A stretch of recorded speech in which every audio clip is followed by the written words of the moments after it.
He raised his glass across the candlelit table, smiled like a stranger, and said, "You're just a housewife. I want to live again."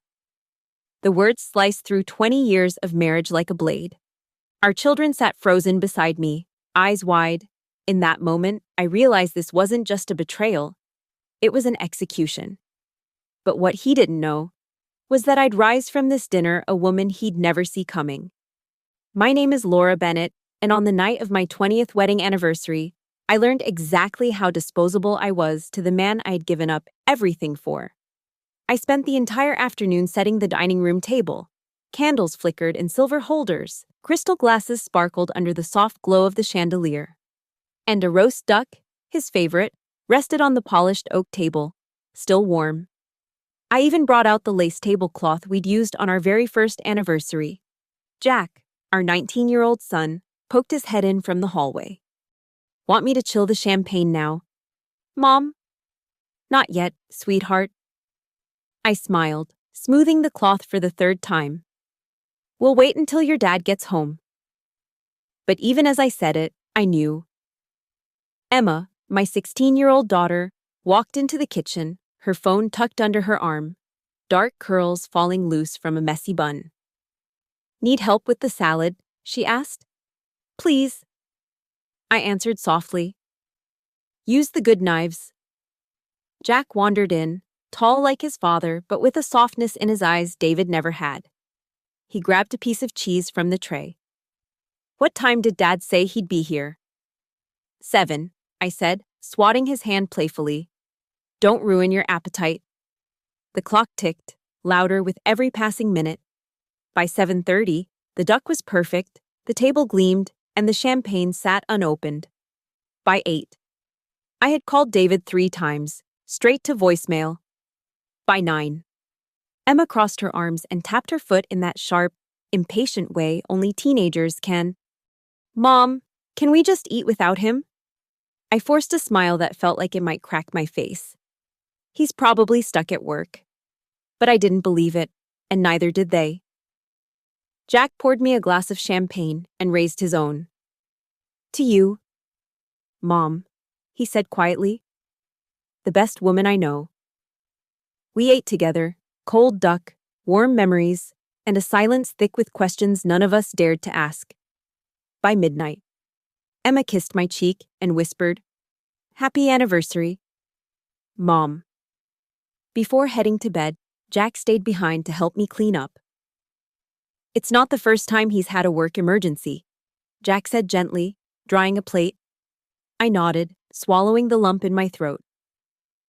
At nearly 3 in the morning, I woke with a start on the living room couch, still wearing my cream lace dress. The front door creaked open, and David walked in like a man returning from the office. No rush, no apology. "You're still awake?" he asked, glancing at me with mild surprise. "It's our anniversary," I whispered, standing slowly. "We waited for you." He walked right past me, into the kitchen. The sound of water pouring into a glass was deafening in the quiet. "We need to talk," he said finally, still not looking at me. Something hollowed out in my chest. "I've made a decision," David continued, setting the glass down. His voice was cool, almost clinical. "I want out."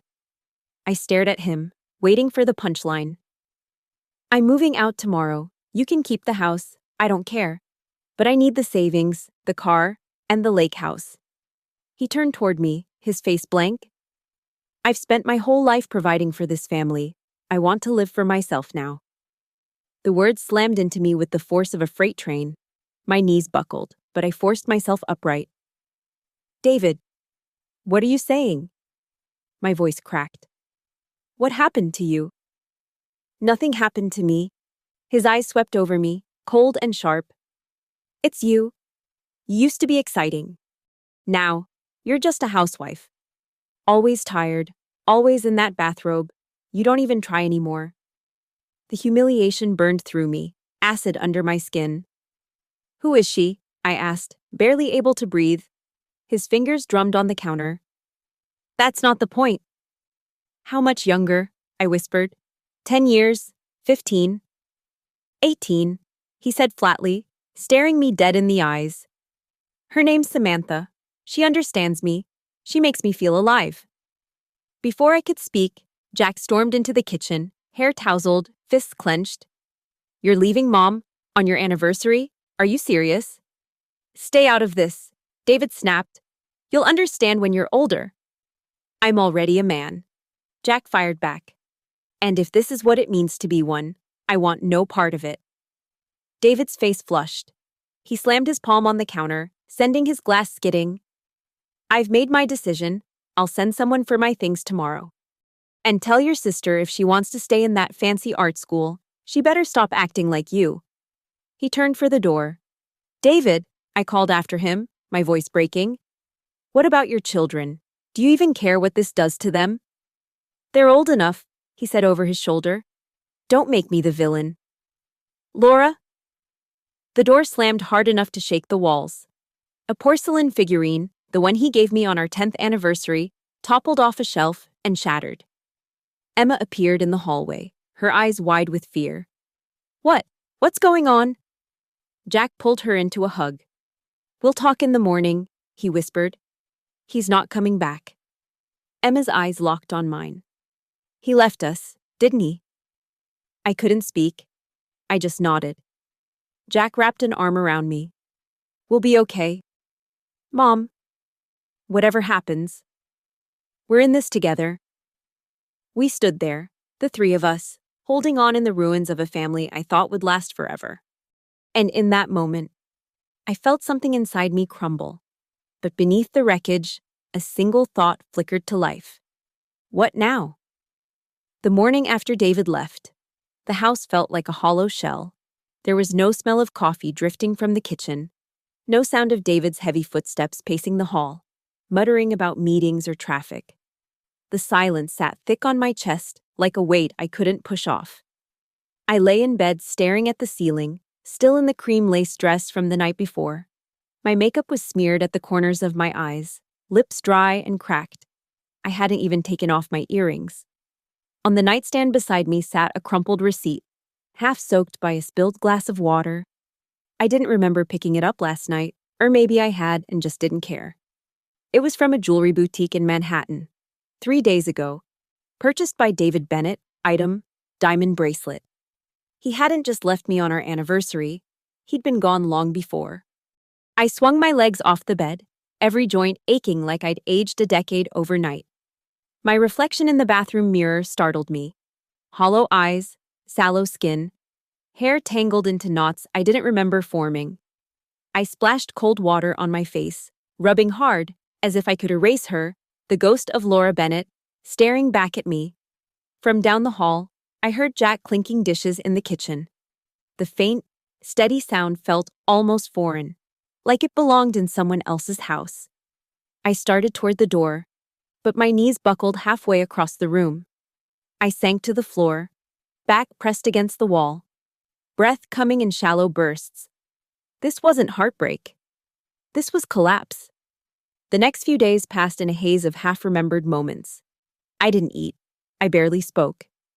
Emma crept into my room with bowls of soup or cups of tea, her voice soft, eyes darting with quiet fear. Jack handled everything else: laundry, dishes, even grocery runs. I watched him take charge of the house like a man twice his age, but under his calm exterior, I saw the worry in his eyes every time they landed on me. They weren't just afraid of losing their father. They were afraid of losing me, too. On the 5th day, the doorbell rang. Once, twice, then a relentless pounding, as if whoever was out there intended to break the door down. I buried my head under the pillow, willing them to go away. Laura Bennett, a sharp voice called from outside. If you don't open this door, I swear I'll call the fire department and have them knock it down themselves. I blinked. Melissa Carter, my best friend since college. The woman who knew me before I became a wife, before I became a mother, before I shrank myself into something manageable. I heard Jack open the door. Low voices, the click of heels, sharp, impatient heels, on hardwood. Oh my God. I didn't move. Melissa stormed into the living room, her designer coat swishing behind her, and took one look at me curled up on the couch. She didn't hesitate. She yanked open the curtains, flooding the room with cold autumn light. "Get up," she ordered. "Now." "I don't want visitors," I rasped, barely recognizing my own voice. "You don't need visitors," she snapped. "You need to get up. Right. Now." I tried to pull the blanket tighter around me, but Melissa wasn't having it. She moved through the house like a woman on a mission, picking up dishes, straightening furniture, tossing a pile of unopened mail onto the coffee table. Her energy was furious, electric. Like she'd done this before, maybe for herself, maybe for someone else. When she finally sat beside me, she wrapped me in a hug so fierce, I couldn't help it. I broke. I sobbed into her shoulder, the kind of broken sob that rips your chest open. "You're not alone," Melissa whispered fiercely into my hair. "But you have to fight. You don't get to let him win like this." Later that afternoon, after she forced me into a shower, clean clothes, and 2 spoonfuls of soup I could barely swallow, Melissa stood at the window, arms crossed, her eyes sharp. I did some digging. I looked up from my untouched tea. "David didn't just fall for some airbrushed 20-year-old named Samantha," she said, voice cold. "He's been planning this for months, maybe longer." My heart thudded. Melissa walked over and dropped a folder in front of me. "He created a shell company in Delaware, started moving assets out of your joint accounts, transferred ownership of the lake house to some guy named Carl Saunders, probably her father, or cousin." I stared at the papers in front of me. "And get this," she added, tapping the folder. "He sold part of his firm's shares to a holding company registered under a fake name. You weren't just a wife he abandoned, Laura. He's been trying to erase you." I dropped the spoon in my hand. "How do you know all this?" Melissa shrugged, a grim smile tugging at her lips. "I have friends in real estate and friends who hate men like your husband." I stared at the wall, the chill creeping deeper into my bones. "What do I do now?" Melissa leaned in, her voice low and certain. "You lawyer up." She straightened, smoothing her jacket. "I've already called someone. We have an appointment in an hour." I shook my head. "I can't go out like this. I look like a woman who just crawled out of hell." Melissa smirked. "Exactly. Let them see." Her eyes gleamed, bright and sharp. "Because you're not dead, Laura. And if David thinks he can walk away with everything while you disappear into nothing, then he's about to find out exactly who the hell he married." An hour later, I was sitting across from Robert Hale, a lawyer with a reputation for shredding men like David in court. He wasn't much to look at. Balding, small-framed, dressed in an unremarkable gray suit. But his eyes, they were sharp, calculating, the kind that looked at people the way a surgeon looks at an open chest. Melissa sat beside me, arms folded, silent but radiating the energy of a loaded gun. Robert flipped through the documents Melissa had brought, printouts of property transfers, bank statements, records of ownership changes. "The situation is complicated," he said finally, adjusting his glasses. "But not hopeless." I swallowed hard. "He moved everything. I don't have savings. I don't have a job. He took everything." Robert leaned forward, hands clasped. "Then we take it back." His voice was quiet, steady, dangerous in a way that gave me chills. "I'll work on contingency," he said. "But I need leverage, evidence, anything that connects him directly to these assets before the transfer." Melissa gave me a sharp look, as if daring me to back down. I hesitated, then reached into my purse and pulled out the crumpled receipt I'd found on the nightstand, the diamond bracelet David bought for Samantha, and with it, a copy of our last joint account statement. I slid them across the table. Robert scanned them, expression unreadable. "It's a start," he murmured. "But we'll need more. Emails, contracts, transfer records. Anything you can find. Every detail matters." I nodded, though my stomach twisted. The idea of hunting through files, of sifting through the wreckage of a life I thought was safe, it felt suffocating. That night, Melissa didn't let me go home. She dragged me to a rooftop restaurant in downtown Boston. All marble floors, soft jazz, and waiters in pressed vests. I hadn't eaten in days. I wasn't hungry. But she insisted. And that's when it happened. 2 tables over. David. With Samantha. I froze. There he sat, smiling, leaning in close as Samantha laughed. A high, tinkling sound that cut through the hum of conversation like glass shattering. And on her wrist, the diamond bracelet. The bracelet I had found the receipt for. David looked thinner, sharper somehow, smug, relaxed. Like the man who had gutted my life didn't have a care in the world. I stood up, the chair scraping harshly against the floor. David turned, our eyes met. And for the first time since that night, I didn't feel grief. I felt fire. I didn't remember walking out of the restaurant. One moment I was staring into David's startled eyes, his mouth half open in mid-laugh. And the next, I was outside, the October wind hitting my face like a slap. "Laura!" Melissa ran after me, heels clacking against the pavement. "I swear I didn't know they'd be here. We can go somewhere else." "No." My voice came out calm, steady, almost foreign. I looked her in the eyes. Now I know who's wearing my bracelet, and probably sleeping in my bed. Melissa's gaze searched mine for something. Panic, collapse. But I didn't break. Not this time. "Let's go," I said, already moving toward the car. "I know where we need to start." That night, we sat back in Robert Hale's office with everything I had, the account statements, the property records Melissa had uncovered, the cursed receipt. It wasn't enough to win. Not yet. But it was enough to strike first. Robert leaned back in his chair, fingers steepled under his chin. "We file an emergency petition to freeze joint assets. We'll request a financial audit on the property transfers. He's smart. But if he's moved money the way I think he has, we'll find the trail." He fixed me with a look so sharp it pinned me in place.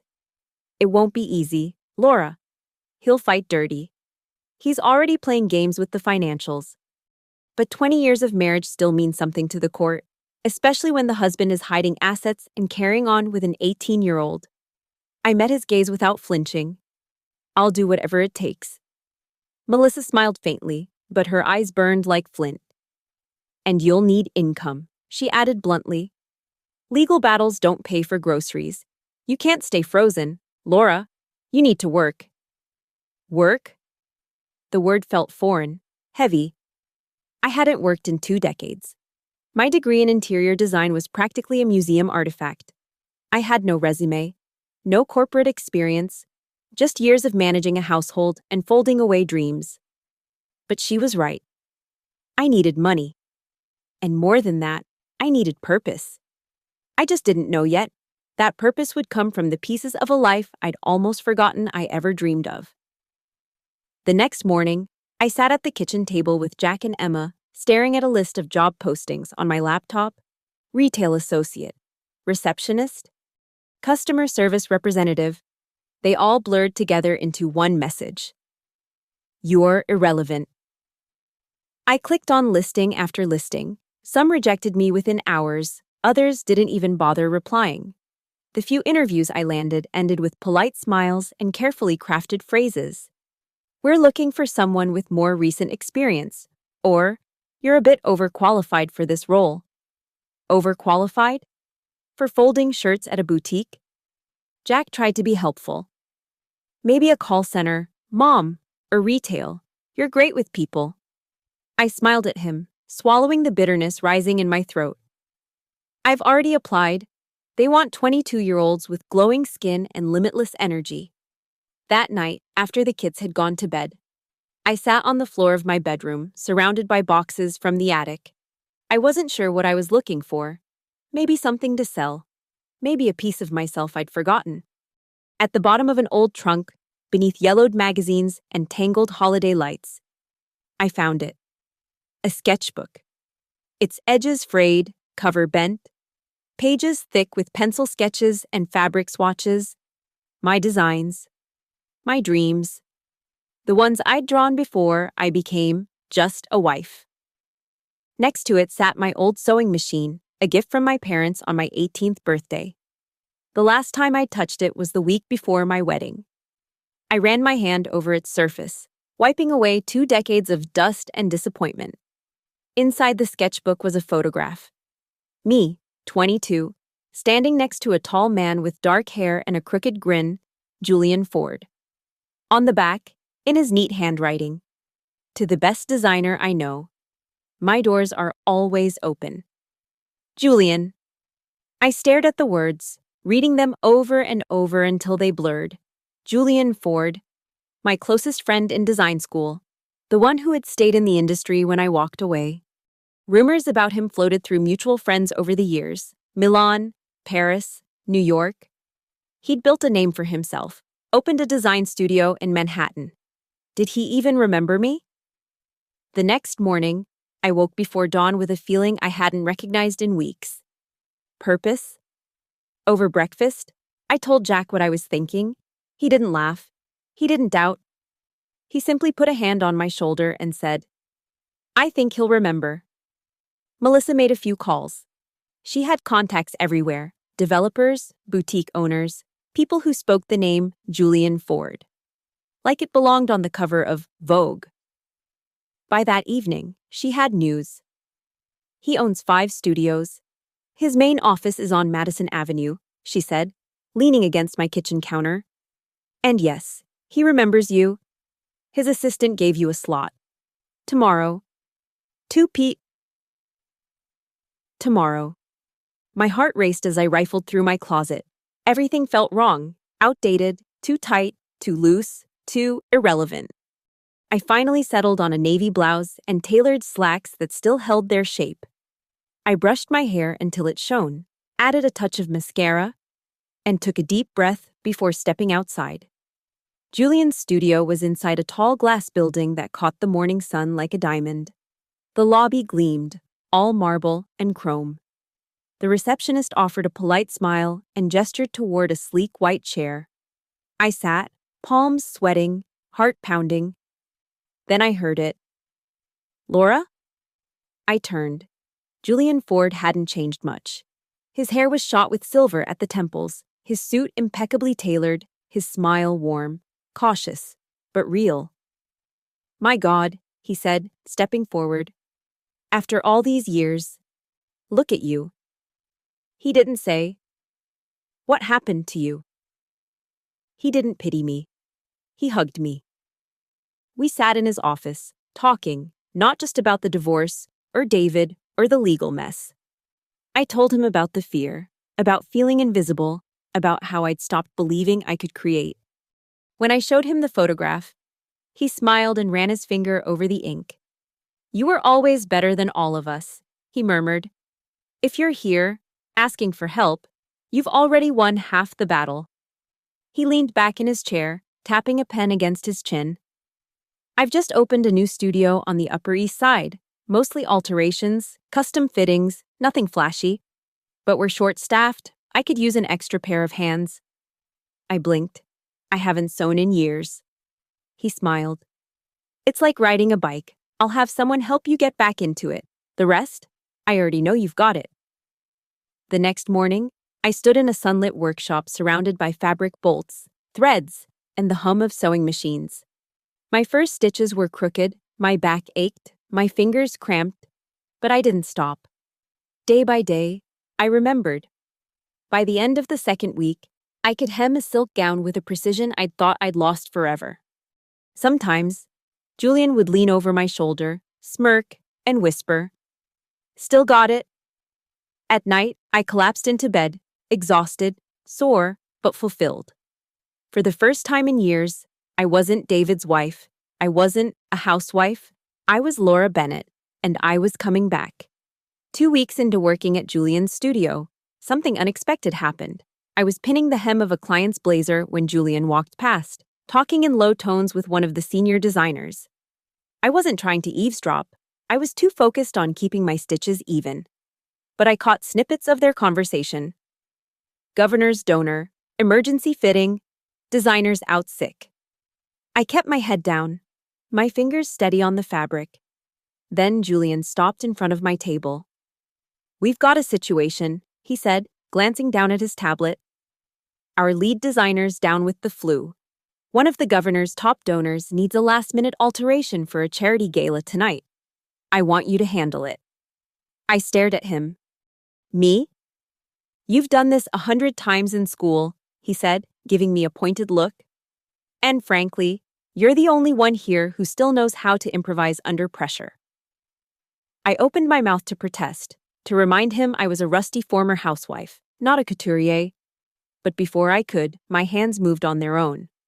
I adjusted the bust line, restructured the waist seam, added a subtle asymmetrical hemline using spare fabric from another gown. The work felt instinctive, like remembering the lyrics to a song I hadn't sung in years. When the client arrived for her fitting, she twirled in front of the mirror, eyes wide. "This is stunning," she said softly. "You've made it look like couture." I smiled, a small, quiet smile, and replied, "In another life, maybe." Word spread. Within days, Julian started assigning me more custom projects. Clients began asking for that designer, though most didn't even know my name. Each morning, I arrived before the others. Each night, I stayed late, perfecting seams, sketching ideas, refining details. And little by little, I felt like myself again. But outside the studio walls, the legal battle with David only grew uglier. Robert called me into his office one morning. A folder spread open on his desk. His face was grim. "He's hired a top-tier firm," he said. "They're burying us in paperwork, stalling, filing motions. They're trying to paint most of the assets as his separate property." I felt my stomach knot. "Can they win?" Robert hesitated. "He's slippery, but not invincible. We need more leverage." I nodded, swallowing the knot in my throat. "I'll find it." As if the universe was listening, that night, I got a call from an unknown number. I almost didn't answer. "Laura?" A soft, hesitant voice. "It's Samantha." I nearly hung up. "Please, I need to talk. In person." We met the next day at a quiet cafe in Cambridge, far from her polished Upper West Side world, and even farther from mine. She looked different, smaller. Her makeup couldn't hide the blotches under her eyes. I sat across from her, arms crossed. "I don't know why I'm here. You got what you wanted." She shook her head. "I thought I did. But David lied. About everything." I stayed silent. "I'm pregnant," she whispered, her eyes filling with tears. "And now he's denying it.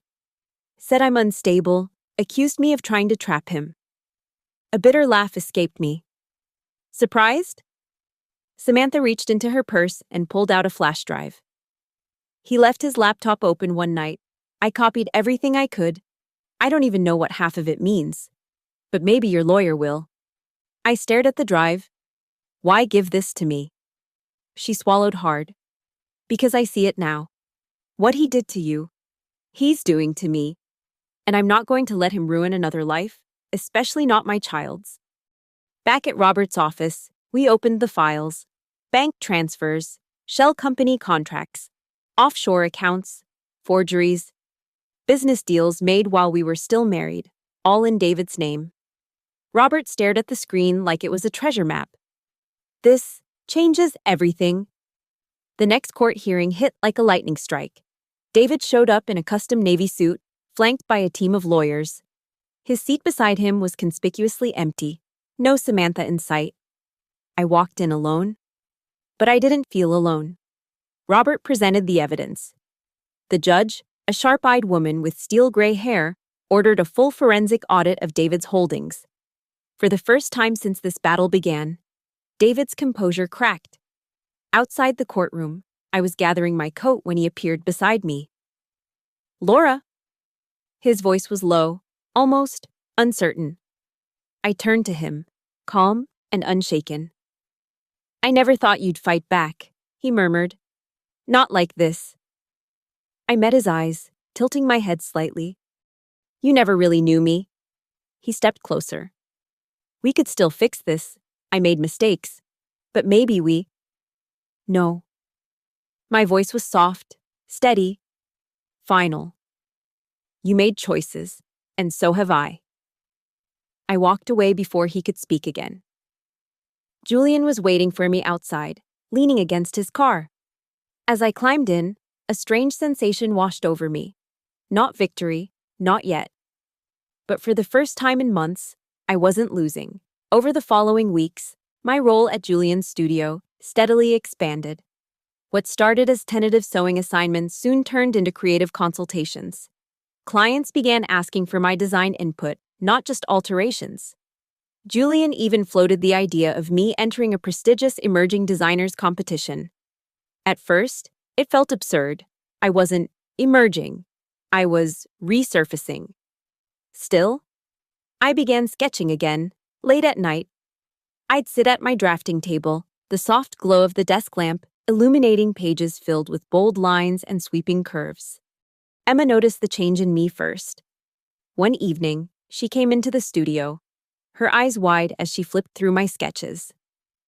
"These are incredible, Mom," she said softly. "You should really go for it." "I'm too old for this," I replied with a weak smile. "You're not," Jack said firmly when he joined us. "And even if you were, so what?" Emma nodded enthusiastically, pulling out her phone to snap pictures. "I want to help. I'm good at color and balance." Working together brought us closer than we'd been in years. We weren't just mother and daughter anymore. We were two women building something new, from the same broken past. My collection, which I titled Ashes and Thread, told a story in fabric, grief, survival, rebirth.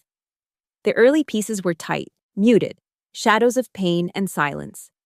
As the collection progressed, the shapes loosened, colors emerged. The final gown was a flowing white silk asymmetrical dress that shimmered under the lights. Hope, renewal, self. A week before the show, I received an email that sent a jolt through my veins. David's company was under investigation. The offshore accounts, the shell contracts. Everything was unraveling. Investors were pulling out. Robert called, his voice grave but tinged with satisfaction. He wants to settle. The terms were surprisingly generous. Half of the officially documented holdings, retroactive spousal support. My name cleared of all debt obligations. I laughed. "You want a fresh start?" Robert asked. "No," I said firmly. "I want to win without looking over my shoulder." The documents were signed the night before the competition, clean, final, and freeing. The day of the show felt surreal, like waking from a dream. Backstage, I wore a simple black blazer over a white blouse, the kind of outfit I used to wear to meetings with David's clients or school board dinners. But today, I wasn't anyone's wife. I wasn't a wife, a mother, a victim. I was just Laura. Julian checked his watch and gave me a reassuring smile. "Your models are ready. You okay?" I nodded, though my hands trembled. "Good," he said. "Nervous means you care." The runway buzzed with camera shutters and whispered critiques. Industry insiders in tailored suits, bloggers with neon hair, critics who could make or break a career with a single sentence. Somewhere in the front row, I spotted Jack and Emma, dressed to the nines, beaming like I had already won. Then, my eyes caught someone else. David. He sat alone, away from the sponsors and VIPs, his suit hanging on him like a ghost of the man he once was. His eyes scanned the room before locking on mine. For a fleeting moment, we held each other's gaze.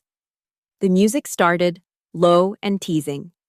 The first model stepped out in a tight charcoal dress with structured shoulders and a high collar. The theme was clear: constriction, the weight of silence, the pressure of sacrifice. The next pieces loosened at the sleeves, hints of color bleeding through. By the fifth look, a sweeping navy gown with slashed sleeves and a bold red lining that only revealed itself in movement. The crowd had fallen silent. They were listening, with eyes and something deeper. The final look was the white gown. It caught the light, throwing it back in a soft shimmer. Hope, renewal, self. The model paused, and then I stepped onto the runway. I hadn't planned to, but something inside me whispered, "Go. Show them who did this, who survived." The applause began slow, then faster. Louder. I spotted Emma wiping tears, Jack clapping until his hands turned red, Julian's smile, proud, knowing. When I walked off stage, breathless and shaking, the first person waiting wasn't my children or Julian. It was David. He held a champagne flute like a lifeline, his voice soft. That was unbelievable. "Thank you," I said politely. He stepped closer. "I've been thinking, a lot. About everything. I made mistakes. Maybe it's not too late." "No," I interrupted firmly.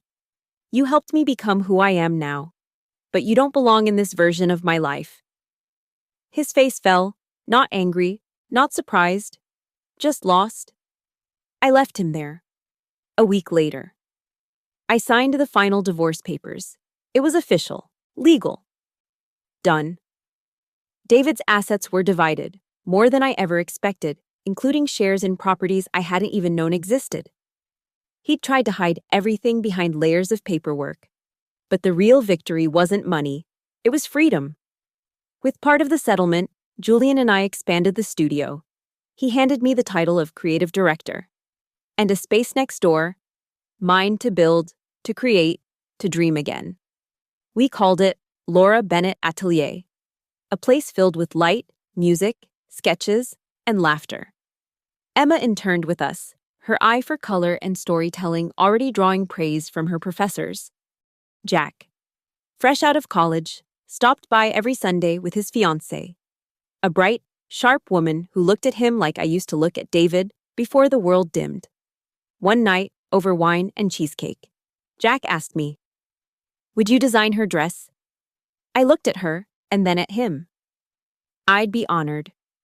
The studio buzzed with new clients, new collections, new beginnings. And for the first time in years, life felt like it was truly mine again. 6 months passed before the forensic accountants finished tracing every dollar David had tried to hide. By the time the final report landed on Robert's desk, my atelier's window display featured gowns from On Ashes and Thread and 2 new capsule collections. I had become too busy, too alive, to dwell on courtroom dates. Yet the looming trial felt like the last chain still tethering me to my former life. The hearing opened on a gray Tuesday morning in Suffolk Superior Court. Reporters lined the marble steps, microphones poised for scandal. Inside, the air smelled of old paper and colder ambition. David entered first, flanked by 3 attorneys in matching charcoal suits. He looked older, gaunt, almost, but his expression carried the same smooth arrogance I'd once mistaken for confidence. When he spotted me, he managed a thin, practiced smile, as if we were merely business acquaintances about to negotiate a minor contract. Robert guided me to our table, Melissa sitting directly behind us like a silent bodyguard in 4-inch heels. On the opposite bench sat the Commonwealth's special prosecutor. The audit had been damning enough to tack on criminal fraud charges alongside our civil fight. Judge Whitcomb, a woman whose silver bun and steel gaze could have chilled lava, called the room to order. "Let's dispense with theatrics," she warned both legal teams. "We're here to resolve 3 issues: marital assets, support, and the allegations of financial misconduct." David's lead counsel rose first, weaving a tale of a hard-working executive who had merely restructured his portfolio in anticipation of market shifts. He implied I'd benefited from 2 decades of luxury and had no standing to question complex business decisions. Robert waited until the courtroom settled, then stood with the quiet confidence of a man holding every trump card. One by one, he introduced the audit's findings: forged signatures, bogus consulting invoices, funds wired to an address in Belize that didn't exist. When Samantha took the stand, visibly pregnant, voice trembling but resolute, the jury watched David's composure fracture. She testified to late-night instructions, hidden laptops, and David's promise that none of this will ever touch Laura. She's too naive to look. Gasps rippled through the gallery. Flashes popped outside the door as a reporter raced out to file the quote. Next, Robert called the forensic accountant, who explained, line by damning line, how David had siphoned $7.4 million out of joint holdings. The numbers appeared on a projection screen, each transfer date matching holiday weekends or anniversaries when David knew I would be distracted. At last, Robert turned to me. Mrs. Bennett, why did you stay unaware for so long? I met the juror's eyes. Because I trusted my husband, I said, letting the words hang like smoke. I built a life on faith and found out he'd replaced it with ledgers. Silence settled, heavy and sober. When David took the stand, the transformation was complete. His once smooth rhetoric crumbled under cross-examination. Pressed about the Belize account, he stammered that it was an emergency reserve. Asked why only his signature appeared on forged documents, he blamed a rogue subordinate no one had ever met. The final blow came when Robert produced an internal email in which David wrote, "Freeze everything before she lawyers up. I refuse to fund dead weight." A collective inhale swept the courtroom. David's shoulders sagged. For the first time, I saw fear replace arrogance in his eyes. The jury reached a verdict in under 3 hours. On the civil side, I was awarded 50% of all documented assets, plus a punitive share from the hidden funds, enough to secure my children's futures and my own. On the criminal counts, the judge deferred sentencing but ordered David into federal custody until a bail review. His attorneys tried to object. Whitcomb's gavel cut them off. "This court will not reward deceit," she declared. "Mr. Bennett, actions have consequences. Mrs. Bennett, you are hereby granted full ownership of the marital residence, the lake property, and all intellectual rights tied to Mr. Bennett's remaining enterprises." The gavel fell. Chains clicked around David's wrists. Cameras flashed as deputies escorted him out a side door that did not lead to luxury sedans. I gathered my documents with steady hands. Melissa squeezed my shoulder. Robert allowed himself the smallest smile. We stepped into the corridor, where sunlight slanted through tall windows like a benediction. Reporters shouted questions.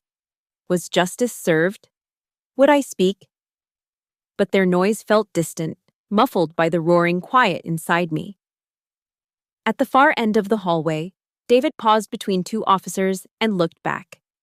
The distance between us felt wider than the Grand Canyon. I didn't wave, didn't nod. I merely turned away. The echo of my heels, a clean, decisive punctuation. Outside, Julian's car waited at the curb. When I slid into the passenger seat, he studied my face. "It's over?" I exhaled, tasting freedom. "Yes," I said, voice clear and certain. "Now the real work begins." He started the engine. Boston traffic swirled around us, horns and sirens and life in dizzy motion. Yet for the first time in years, my pulse stayed calm. The verdict wasn't just a legal win. It was the moment the last thread tying me to a man who tried to erase me finally snapped. And as the city rolled past the window, I realized something profoundly simple.